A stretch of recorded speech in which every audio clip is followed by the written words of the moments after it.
Revolusi kecerdasan buatan abad 21 dijual kepada dunia sebagai sebuah sihir yang bersih, steril, dan mutlak.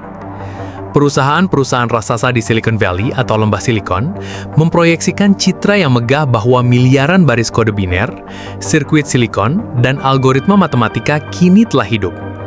Mereka menjual narasi bahwa mesin akhirnya bisa berpikir mandiri. Ketika sebuah sistem kecerdasan buatan atau AI mampu menulis esai kompleks, mendiagnosis penyakit mematikan hingga merender lukisan foto realistik hanya dalam hitungan detik, antarmuka yang disajikan kepada publik selalu terlihat minimalis dan seolah turun langsung dari masa depan.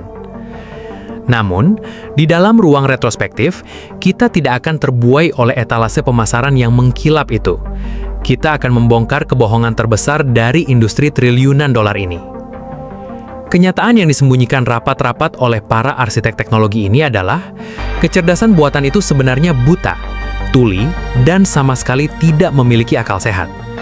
Sistem ini tidak cerdas secara magis. Ia pada dasarnya hanyalah sebuah mesin peniru statistik raksasa. Agar sebuah AI tahu bahwa sebuah gambar adalah gambar kucing dan bukan gambar anjing, atau agar algoritma tahu bahwa sebuah deretan teks adalah puisi dan bukan ujaran kebencian, AI tersebut harus diajari dari titik nol. Mesin ini harus disuapi dengan miliaran, bahkan triliunan data yang sudah diberi label klasifikasi yang akurat. Pertanyaannya kemudian menjadi sangat fundamental. Siapa yang memberi label pada miliaran data tersebut?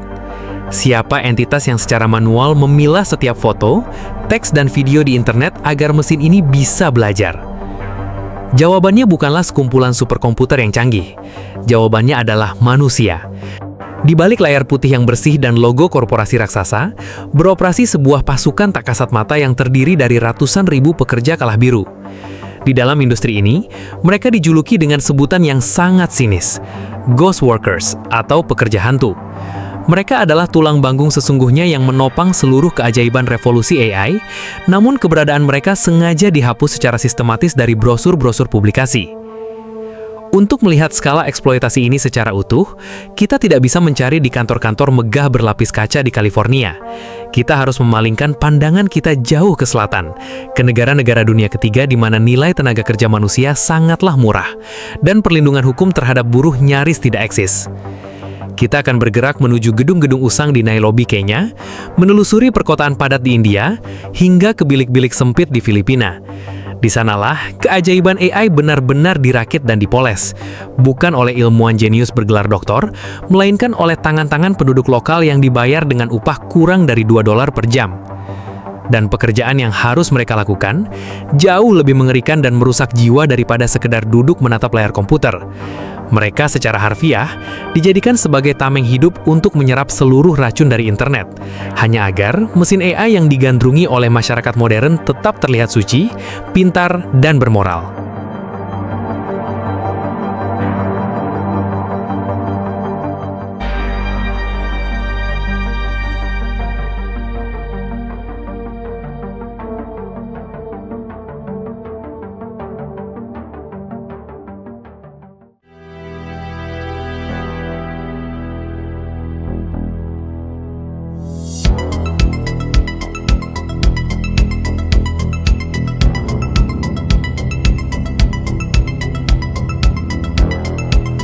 Mari kita bedah anatomi dari pekerjaan ini, yang di dalam dokumen resmi industri secara steril disebut sebagai data labeling atau pelabelan data.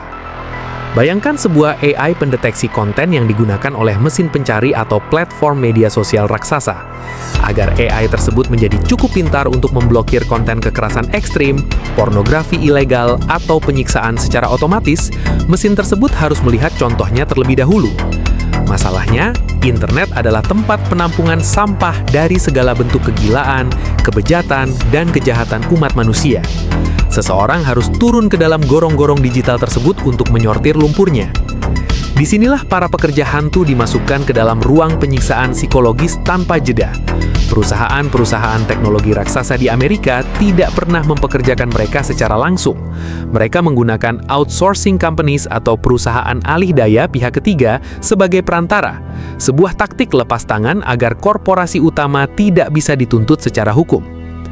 Para pekerja di negara-negara miskin ini duduk di depan monitor selama 9 hingga 10 jam sehari. Tugas mereka menonton, menganalisis, dan memberikan label pada konten-konten paling menjijikkan dan traumatis yang pernah terekam oleh lensa kamera.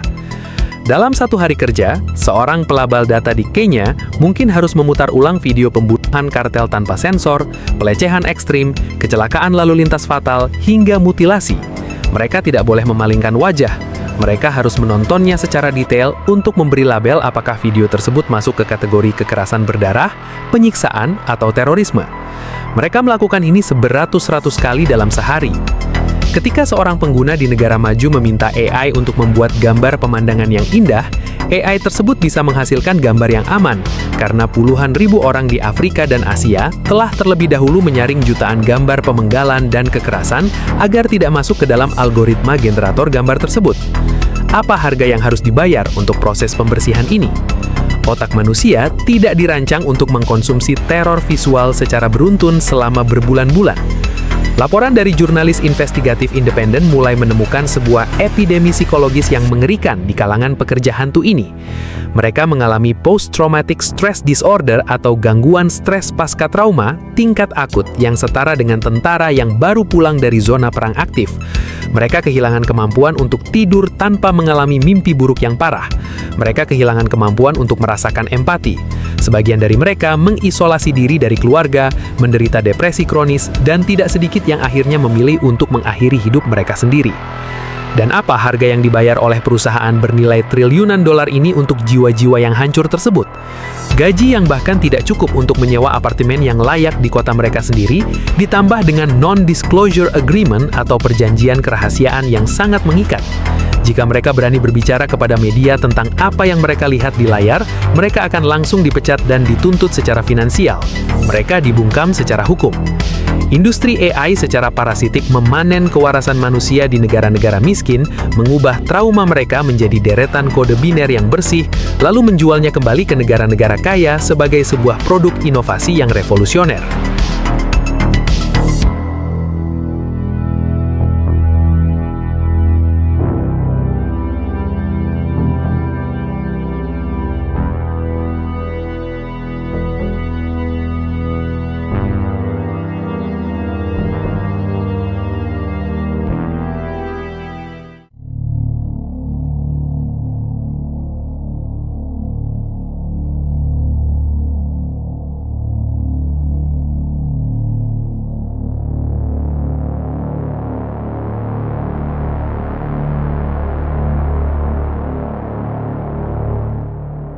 Jika kita menarik lensa lebih jauh dan melihat skema ini secara makroekonomi, apa yang sedang terjadi di balik revolusi kecerdasan buatan ini bukanlah sekadar masalah ketenagakerjaan yang buruk.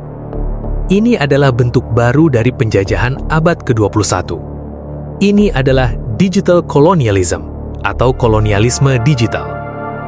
Di era imperialisme klasik ratusan tahun yang lalu, negara-negara Eropa mengirim armada kapal mereka ke Afrika, Asia, dan Amerika Latin. Mereka mengeksploitasi sumber daya alam seperti rempah-rempah, emas, dan karet, menggunakan tenaga kerja lokal yang diperbudak atau dibayar dengan sangat murah, lalu membawa kekayaan itu kembali ke negara asal mereka untuk membangun kota-kota metropolitan yang megah. Hari ini, polanya berulang dengan tingkat presisi yang identik, hanya saja komoditasnya telah berubah. Kapal-kapal dagang digantikan oleh kabel serat optik bawah laut. Rempah-rempah dan emas digantikan oleh data.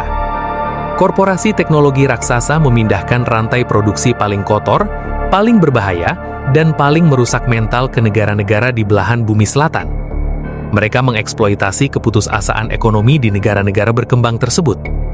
Di tempat-tempat di mana angka pengangguran sangat tinggi, pekerjaan menyortir video pembunuhan dengan gaji $2 per jam seringkali menjadi satu-satunya cara bagi seorang ayah atau ibu untuk memberi makan anak-anak mereka.